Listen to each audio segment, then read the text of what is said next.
I'm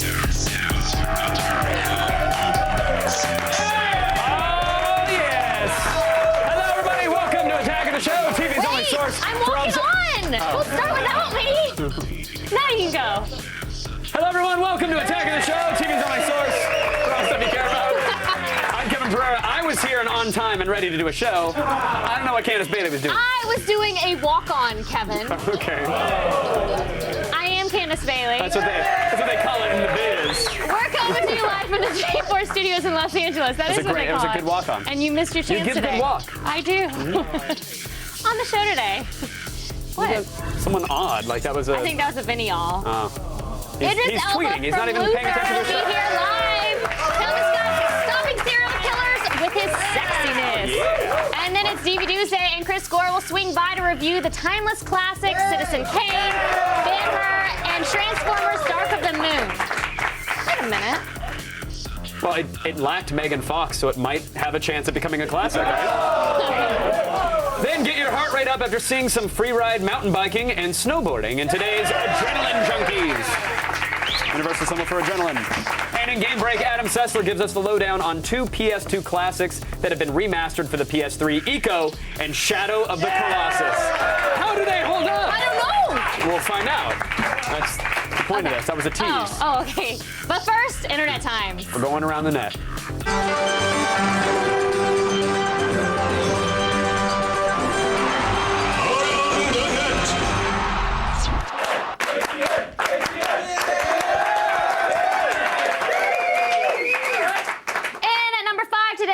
A girl on a longboard, courtesy of Failblog. Yeah, it's from Failblog. You know how this ends.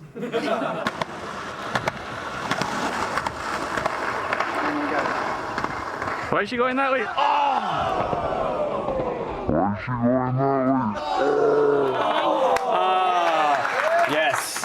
Great. I have but 3 words for this clip, everybody. That poor girl?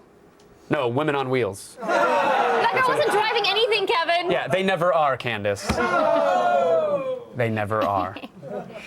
And at number 4 is an important message from Funny or Die about the very dangerous steamroller. No, it's actually about the very dangerous misrepresentation of the steamroller. Oh. There's a big difference there, Okay. sort of. When you think of steamrollers, what comes to mind? People getting crushed? Probably crushing people. I think of when they run over people and crush their bones. Wrong. Steamrollers were never intended for crushing people, even though they are great at it. Highlighting just their crushing skills ignores the many other uses of steamrollers, such as smoothing out loose concrete, low-budget parades, ironing giraffe clothes, and that's it. So if your child can't sleep due to steamroller nightmares, let them know. By wearing metal clothes at all times, they will crush their odds of being crushed in half. And remember, steamrollers aren't just for crushing people. Okay. That makes a lot more sense when it's that kind of steamroller. I got it now. I got it. What other kind of steamroller is there? Actually, I'm kind of glad you asked that, Candace. It's time for our newest segment.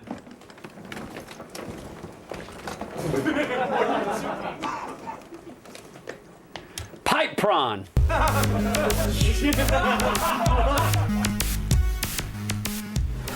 Now, if you're looking for thank you, big pipe prawn fans here. If you're looking for a cheap solution for smoking tobacco and only tobacco, meet the steamroller. Look at this. It's a homemade device. It can be manufactured out of toilet paper tubes, aluminum foil, and it actually creates a large amount of smoke that will give you an almost immediate tobacco sensation. Oh, that's very cool, Kevin. What are we rating it? Well, the price can't be beat, Candace, but inhaling off a steamroller is much harsher on the throat than a traditional water pipe. So, 2 out of 5 for this steamroller right here. Yeah, not bad. Not bad.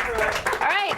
That's it for today's Pipe Prawn. But if you have a pipe you'd like to see us rate, email us at pipeprawn@g4tv.com. I think it's back. Here? It's right there. Okay. Ish. Yeah. And then Okay. maybe kick the cable. Like that? Yep. Right. Good enough. Yeah. We're all friends here. Hey, and at number 3 this week, we have a clip from the UK show Frankie Boyle's Tramadol Nights. We don't know who Frankie Boyle is, and we have no idea what a tramadol night might be, but we do know that this clip gets pretty scary.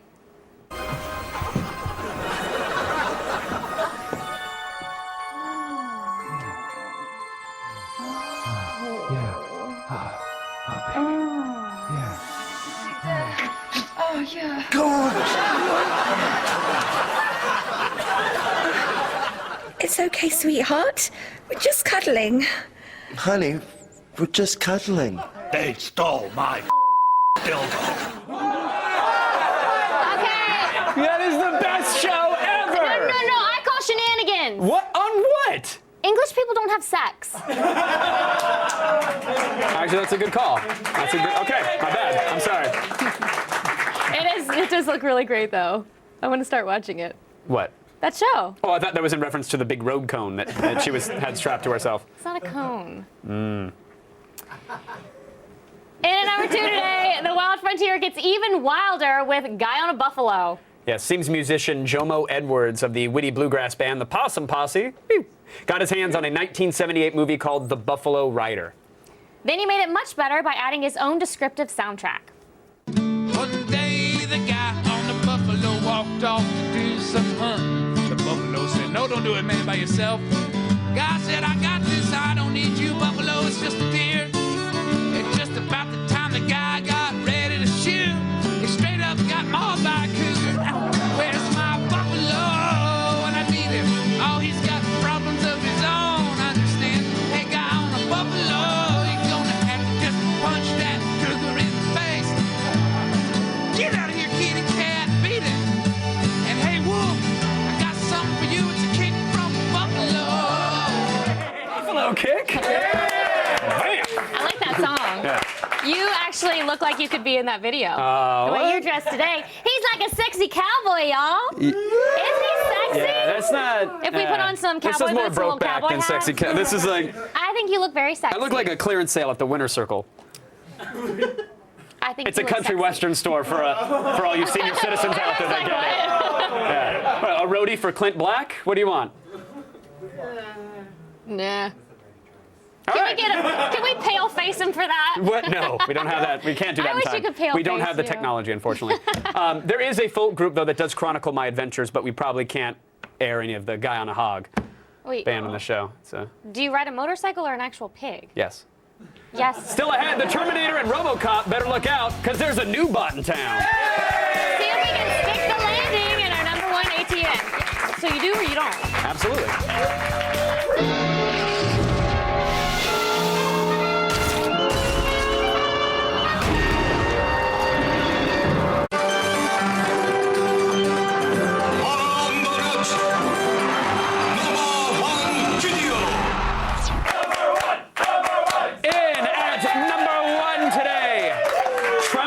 Fear at the work of science! A mad scientist from Japan has created a new kind of gymnast, a Robo gymnast. Yeah, and it makes that whole gymnastics thing look pretty damn easy.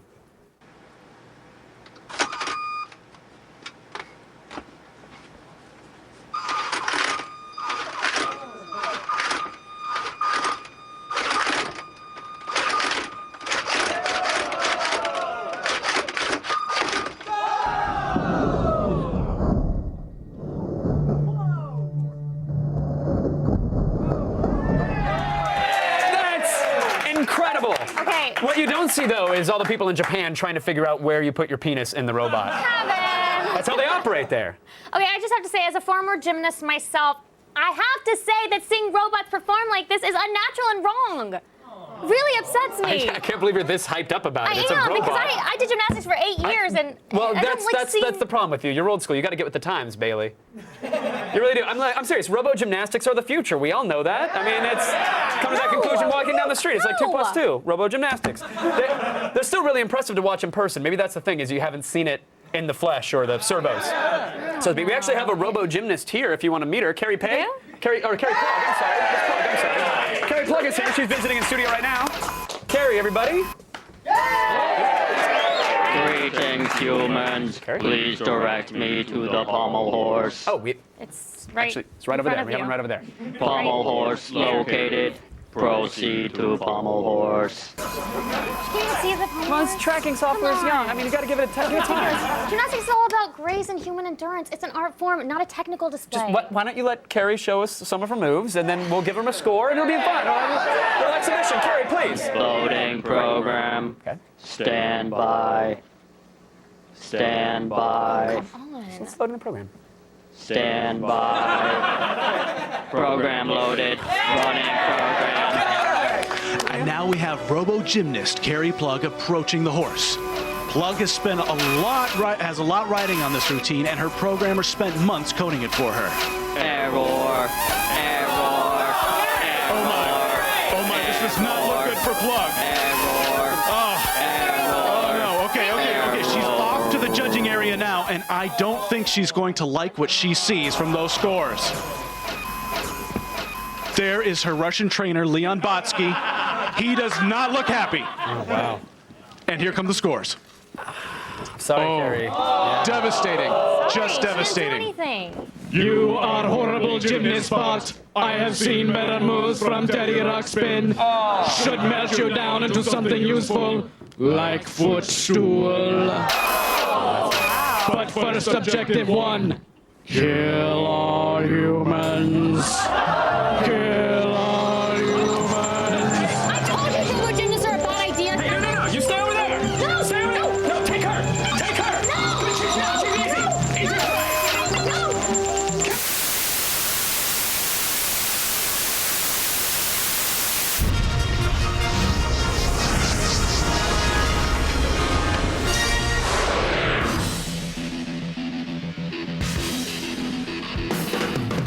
While NASA may have shocked the geek community with the discovery of Tatooine 2 weeks ago, the European Southern Observatory also made their own shocking find. Using the High Accuracy Radio Velocity Planet Searcher, or HARPS, the ESO found 50 exoplanets outside of our solar system. Among these were 16 super-Earths, planets 1 to 10 times the mass of Earth, including one planet that exists within the habitable zone, the orbit a planet must have for water to remain in a liquid state. Called HD 85512b, this superplanet is roughly 3.6 times the size of Earth and is located relatively close at a distance of 35 light years. This find has astronomers hopeful that they'll be able to find similar planets, and they expect to find a habitable world within the next 10 to 20 years. While this planet might be close, getting there is going to take us some time. Well, luckily, NASA is rolling out their new rocket for deep space exploration.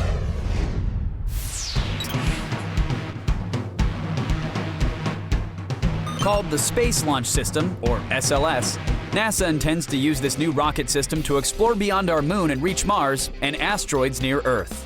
Expected to test launch at the end of 2017, the SLS will have the carrying capacity of 143 tons and will have 9.2 million pounds of thrust, equal to about 208,000 Corvette engines, roughly a 25% increase over current rockets.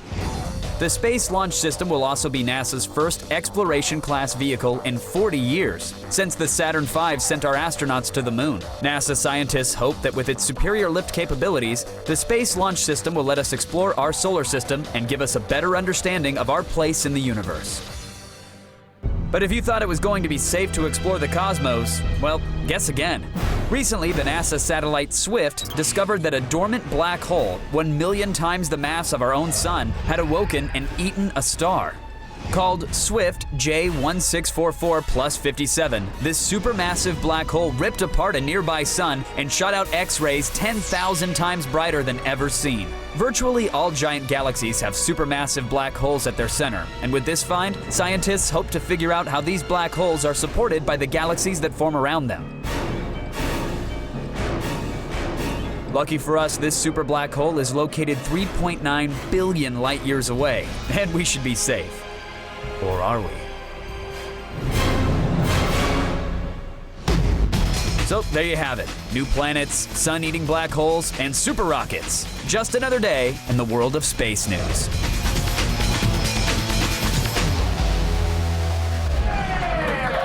What do Citizen Kane, Ben-Hur, and the latest Transformers movie have in common? What? Chris Gore has opinions about them.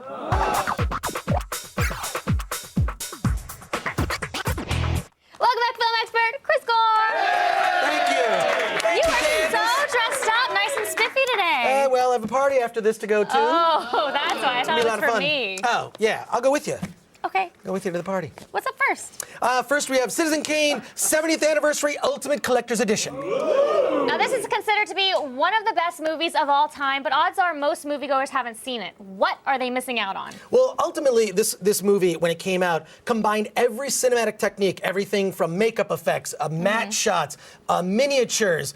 It was every possible way to tell a story into one movie. It really is, for its time, it's kind of the Star Wars of its time, because Star Wars, the original 1977 version, did the same thing. Took all these techniques, put them into one movie, and told an amazing story. Orson Welles really changed the cinematic language. He taught modern filmmakers really how to tell a story. And what's amazing about this film is it still holds up to today. I mean, it's still relevant. It's still entertaining. It's funny. It's tragic. It really is sort of all the great things you expect out of an epic movie. Okay, great. So what's the bottom line? Bottom line, it's buy, tons of extras on it, including a great Roger Ebert commentary. All right, what's our next DVD? Next one is Ben-Hur 50th Anniversary Ultimate Collector's Edition. Could the names of these DVDs get any longer? I don't think so. Now, why is this classic considered to be one of the first ever epic movies? I really think it comes down to, I mean, it's a biblical tale, but what it comes down to is the chariot race. It's all about this epic chariot race, not done with digital effects, not done with any, it's rumored that somebody got killed in the chariot race. They didn't actually. They almost lost their chin. Oh my gosh. But it's incredible, epic scale, thousands of extras, the way they used to make the older movies. But no one was hurt in the making of it. It's also, what's interesting is when you look at the behind the scenes is George Lucas is actually in the behind the scenes talking about how the pod race from episode 1 was inspired by the chariot race in Ben-Hur. I mean, so you're really looking at these older films, you see modern filmmakers were so inspired by them. What's also cool in the behind the scenes is Charlton Heston's home movies, and we saw him there. He was so hot one day he actually just sat in the fountain and was drinking lemonade. But I don't think it was just lemonade. Yeah. So, Chris, what's the bottom line? Bottom line is buy it.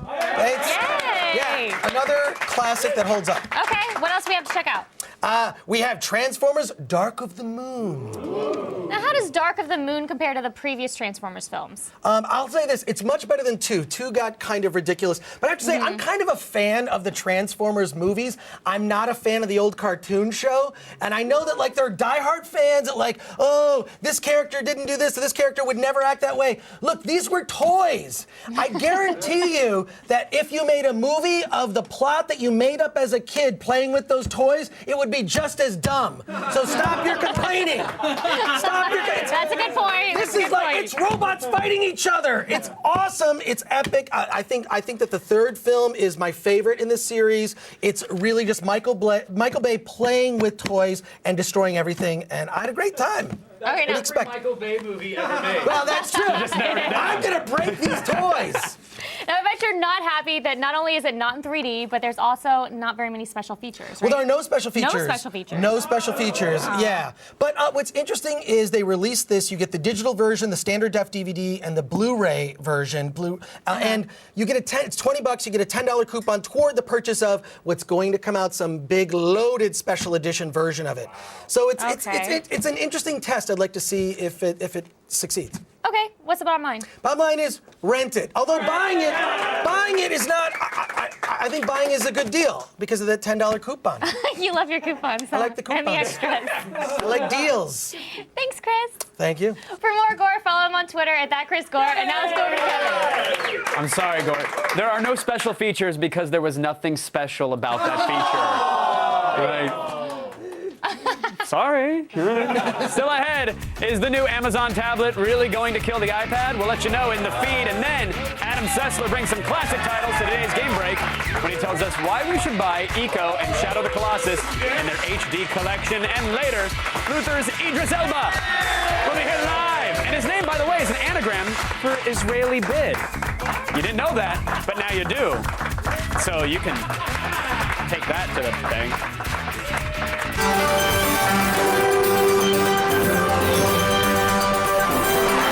What happens next? Here's a guy who's trying to swing from one bar to another. So what happens next? Does he slip off the first bar and land on his face? Does he swing and miss the second bar entirely? Or does he slip off the second bar and land on his ass? Find out when we return.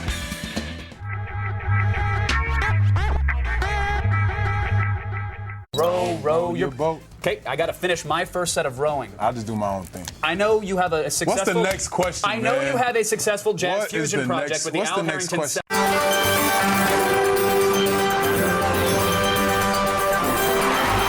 happens next?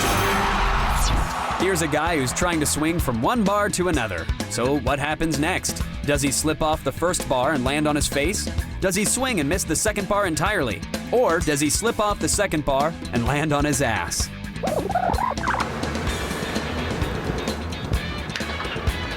Ooh. And that's what you get for trying to be a gymnast. Yeah, all right. So much gymnast talk today. Yeah. Well, now here's a look at what crazy people do for fun these days. It's time for some adrenaline junkies.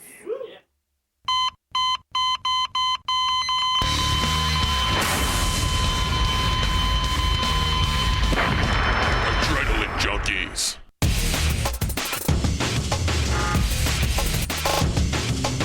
A giant ramp, a killer wave, a snow-capped mountain. Whatever it is, you can bet that someone's crazy enough to try to conquer it. So buckle up, fellow adrenaline junkies. We're traversing the globe in search of the latest and most insane extreme sports action.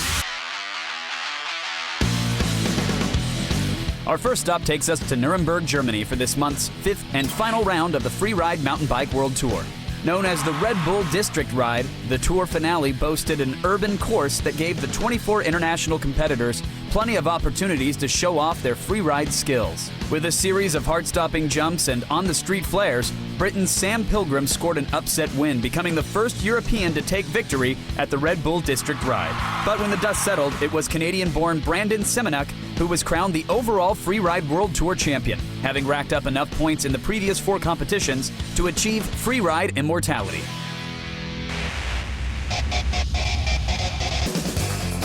Next up, we head to the South Pacific where the world's top surfers braved the monster waves at this month's Billabong Pro Tahiti tournament. The 5th showdown in this year's ASP Tour, the Pro Tahiti featured colossal big wave conditions throughout the entire 12-day event. The tournament culminated in a final round battle between Australian Owen Wright and American living legend Kelly Slater. Despite a tropical downpour that came late in the championship round, Kelly Slater took on the 10-foot waves, hard charging his way to his 47th Elite Tour victory. The win solidified the 39-year-old Slater as the #1 ranked pro surfer in the world, putting his opponents in an all-too-familiar position, treading water in Slater's monstrous wake.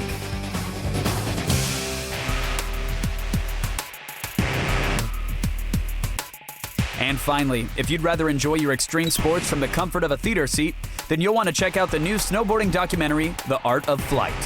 Starring pro boarder Travis Rice and a cast of fellow snow bums, the film takes viewers to mountainsides across Alaska, British Columbia, and the Chilean Patagonia.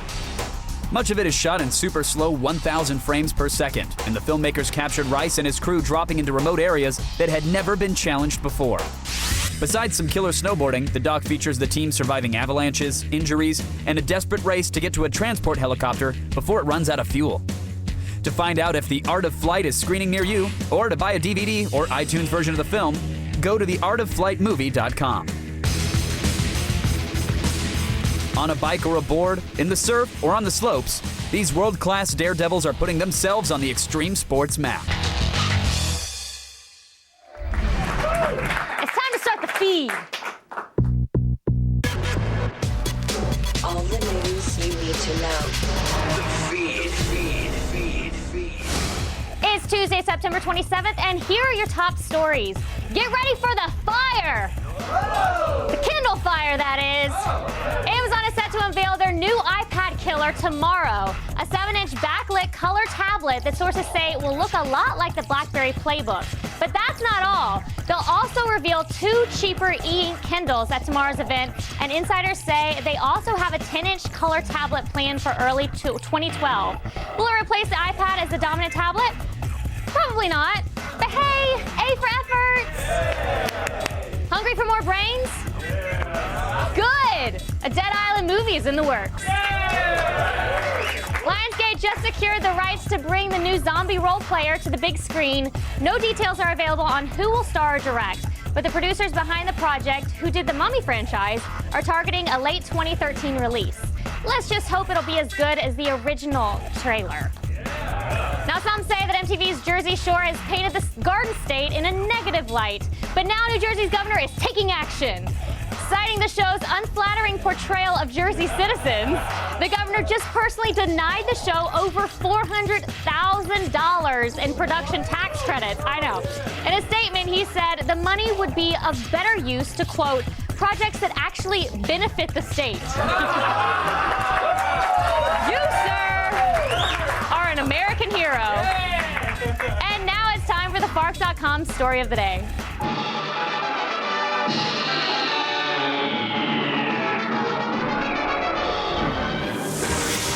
Did you ever play in fountains as a kid? Come on, guys. Well, the CDC says you're lucky you didn't get diarrhea if you didn't. In a new report, the country's foremost authority on disease prevention said that recreational public fountains are full of the microscopic parasite Cryptosporidium, a primary agent in watery diarrhea. And the report cited the highest levels of the bacteria on record.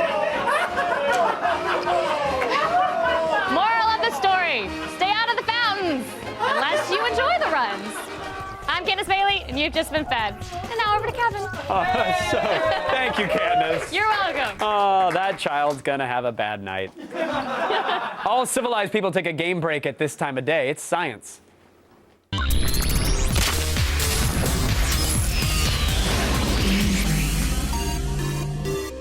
Well, hey, look, everybody. X-Play's Adam Sessler is here. I'm the perfect follow-up to watery diarrhea. Of course you are. Yeah. Or to Jersey Shore. Let's just take it home now, Kevin. I like $400,000 in production tax credits. Like, that's Snooki's penicillin budget. It's not that big of a deal. I had to say, yeah. That show makes millions of dollars. They're going to be fine. I think I'm not shedding a tear. Let's talk about things you actually want to get your hands on, though. Yes. Eco and Shadow of the Colossus, PS2 classics, they've been re-released. They've been given the high-definition upgrade. Yes. Sorta. They kind of glossied it up a little bit. It works on a high-def TV. That is true. Yes, that will not be stretched. Let's for those who missed out the first time, which was sadly a lot of gamers. It was a beautiful game, one of my favorites, Eco. What is it all about? It's a very mysterious game. It's you play a boy with horns, and apparently in this world, boys with horns aren't too popular. He gets dropped off in a scary place, left alone. Probably to die, and then he finds this girl right here. She's a lot more.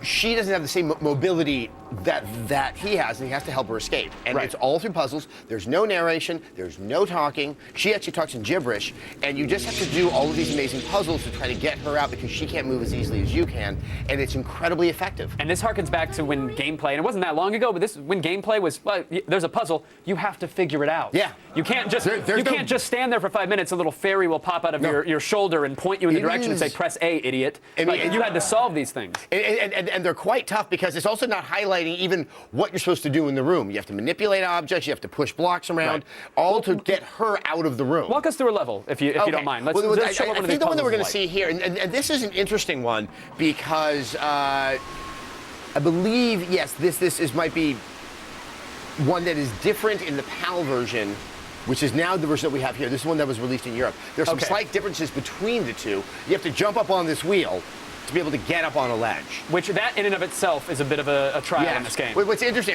this brings me back. This is the segment, the sequence of game that they kept on showing at E3 for years as just almost like PS2 tech demo. I was like, what is this game? It was only until years later that Eco actually came out. So as you can see there, you use that, you get up to the ledge.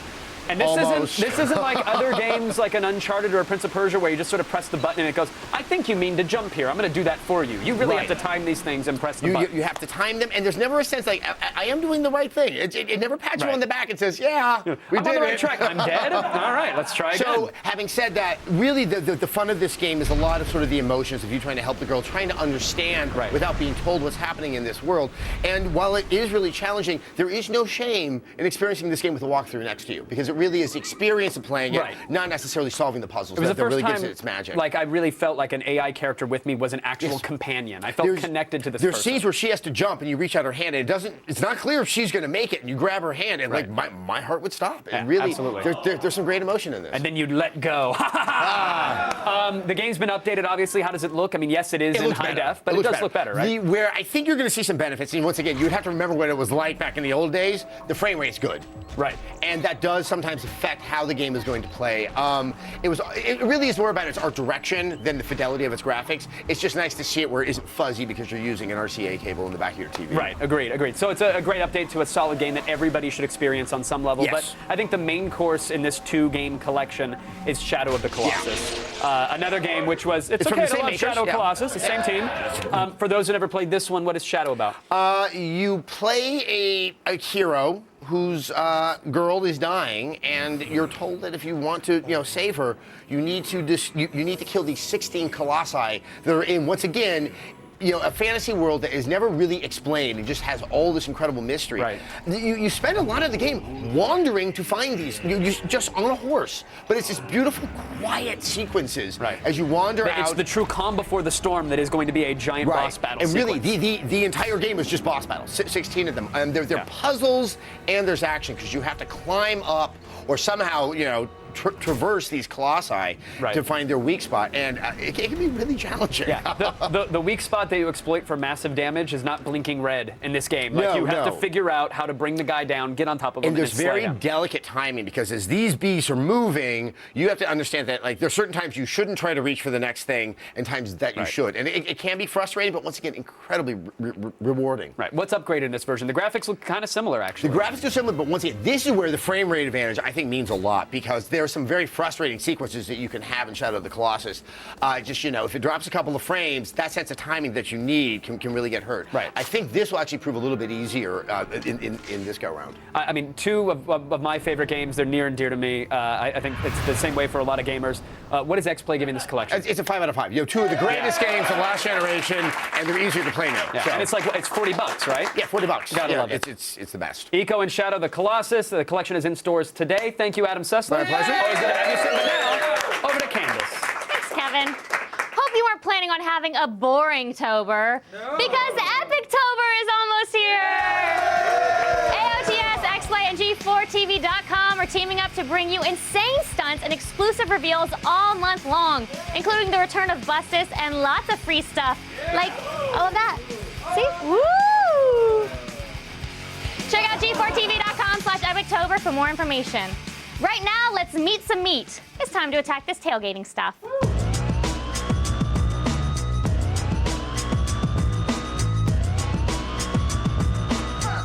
Now, we all know you love beating your meat. But now you can finally do it in front of Grandma! Check out the Knuckle Pounder Meat Tenderizer. With this badass kitchen utensil, you can prepare your beef gangsta style and give Mom a reason to be proud of such a handy son. So show that meat who's boss with these dishwasher-safe aluminum knuckle tenderizers for only $10 at ThinkGeek.com. The only thing worse than overcooking your meat is having it taken by one of your buds. But with the barbecue branding iron, you can enforce the bro code and protect what's yours by searing your name into your dinner. Packed with 52 letters, 8 blank spaces, and 2 rows of text, this tool gives you the power to claim your steaks, chops, chicken, and burgers. Sink your teeth into this 18-inch brander for about $25 at firebox.com. Now that you've tamed your meat and claimed it as your own, it's time to fire up the grill. The portable bar and grill duo, that is. The Mobile Bongos beer bar has a built-in tap and a specially designed cooling system that keeps your beer cold and steaks hot. It's pretty cool. This bar grill combo comes with interchangeable cooking and side tops, ice storage, and various tap possibilities, making it perfect for any party. Get your grill on for the small price of $11,000 at alfinagrills.com. Head on over to G4TV.com/AOTS for info on all this tailgating gear and more. Stay tuned. Idris Elba from Luther will be here live, blasting up the joints. Fail. You're dead. Major fail. Fail. Fail, fail, fail, fail. You lose.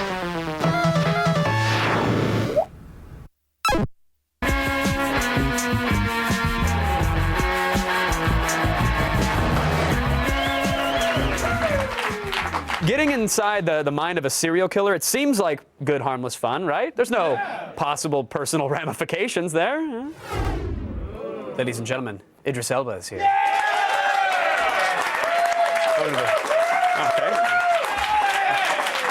You made me feel like Justin Bieber right there. Like, I've never felt smaller. Thanks for that.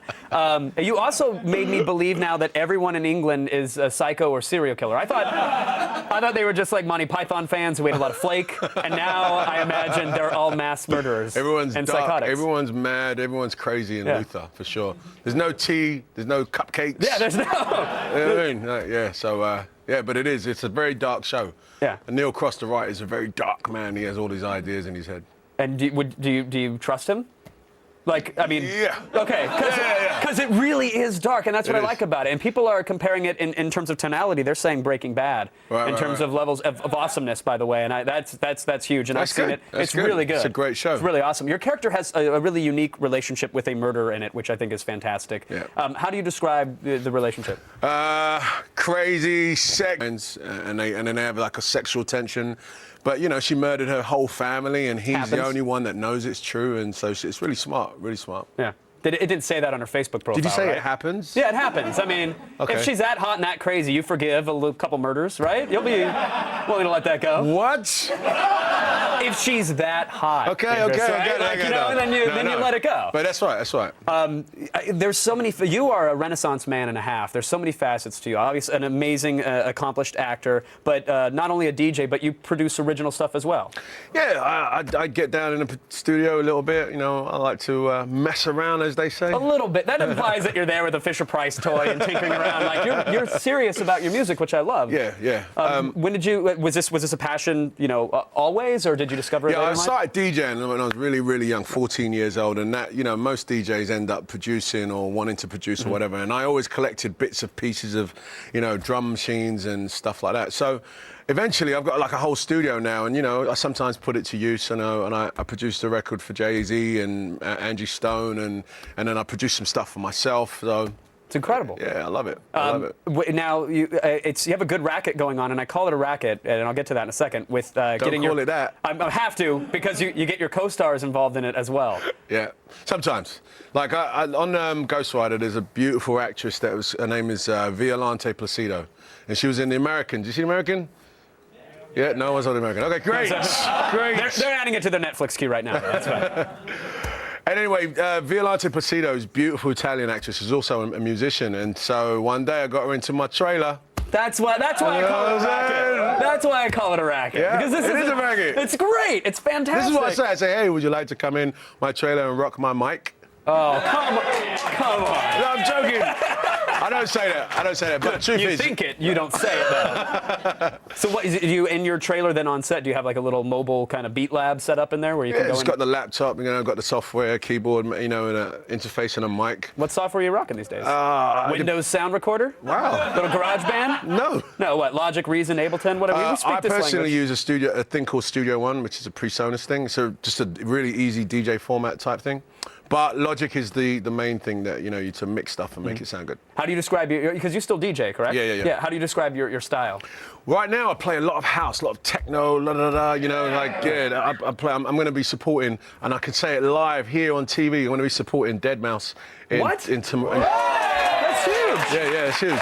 That's incredible. It's a big gig for me. So that's quite a style change, because I know in the past you were more hip hop, reggae, 80s stuff. You were really DJing for the floor. Are you DJing more for yourself now? Yeah, I love that music. Do you know what I mean? I love the energy. You go to those raves, like everyone's, you know, just, you know, on the floor touching themselves. Yeah. Off their faces. They really like this song. I unplugged the speakers an hour ago. Oh, they're loving it. Do you go to raves? Like, I mean, obviously you DJ them, but do you participate as well? I do. I just went to Nocturnal out in that's huge. Last weekend, it was crazy. Swedish House Mafia and all the guys, you know, so it's good. Did you wear a surgeon's mask with some Vicks Vapor Rub in it? Just checking. No, I didn't do that. Because I know you. But I was rolling around the ground naked. Okay, good. So you add a little vapor rub, and then it's classy. You have such an insane life. Like, you were riding around Romania on motorcycles with Nicolas Cage. Right. Go on. Yes. You want to hear more? No, I do. Like, what is that? What is that like? That's Ghost Rider, and It was just like amazing. Romania is an amazing country. It's like it's been through so much. The history is crazy. So it's got like these really historical parts of it, and then these huge, vast land with just like huge highways. So we shut off about 4 or 5 miles of highway, maybe more. And You shut them down? Shut them down completely. Of course, both why not? sides. And Nick has I think it's a Honda VMAX. It's like a huge 1700 bike. It's big. That's a beast, yeah. And that's the main bike in the film. And then my character, who's this he's described as a French drunk monk. Okay. All right. Well, they give you a little Vespa. A warrior monk. monk. Yeah. No, not a Vespa, but close. A Moto Guzzi. You know, one of the old, it's an old classic bike. It's like with a little baseball card in the back. Nick's like this. You know, one hand on the wheel. Hey Nick, I'll be right there. Just my goggles. I love it, man. You live quite the life, and really on the music front, major kudos because it's really great stuff. Pleasure to meet you, Idris. Thanks for coming on. And the show is great. Idris Elba, everybody. Luther premieres Wednesday night on BBC America. Tune in. I promise it's awesome. Stick around. There's more tech after this. It's really good.